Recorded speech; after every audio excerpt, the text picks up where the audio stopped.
Hi, today I'm going to be discussing the Loko effect, a paper written by Shepard Siegel.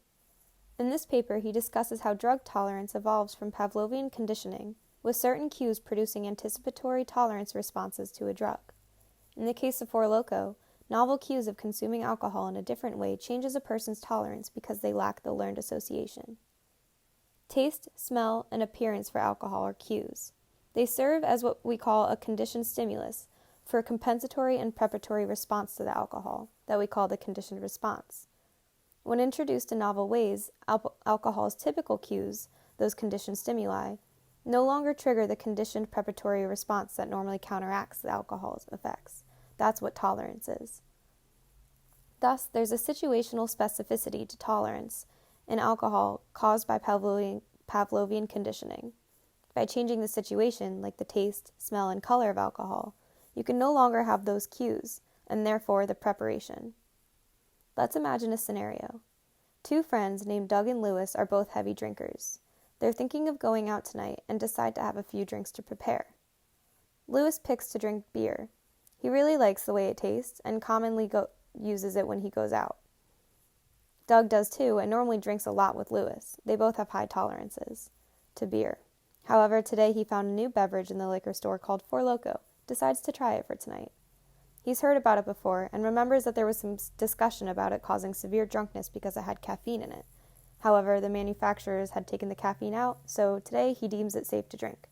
After all, one Loko is the alcohol drink equivalent of the beers he would normally have before going out. Doug tries it and says, "Wow, this is unlike anything I've ever tasted before. It tastes kind of like watermelon and bubblegum combined." Lewis takes one look at it and says he's happy he stuck with the beer. After the pregame, the two friends have both ingested the same amount of alcohol, just in different forms, but Doug seems to be having some issues with coordination and speaking. "What's up?" Lewis said. He's confused because he feels perfectly fine, and he knows that he and Doug usually drink this much before going out. "I don't know," Doug says. "I feel so much more drunk than I normally do." In this scenario, Doug, who normally has a high alcohol tolerance, is experiencing a different scenario. He's been previously conditioned to have a tolerance to the taste, smell, and look of beer, especially in this environment of pre-gaming before going out. The author of the Loko effects notes this as the situational specificity of tolerance, as derived from Siegel in 1976.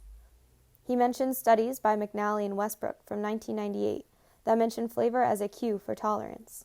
In this study, coffee was presented in an atypical manner through IV rather than ingesting. Physiologically, people had less tolerance to the coffee, with higher blood pressures after novel administration of the caffeine drug.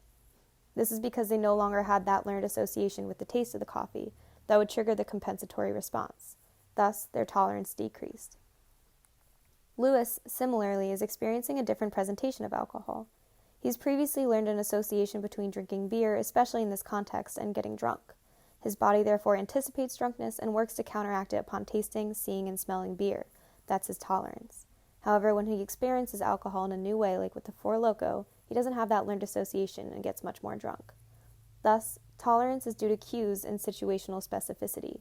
Loko wasn't dangerous because it had caffeine. It was just presenting the drug in a novel manner with weird tastes, colors, and smells. Hopefully Doug is all right tonight.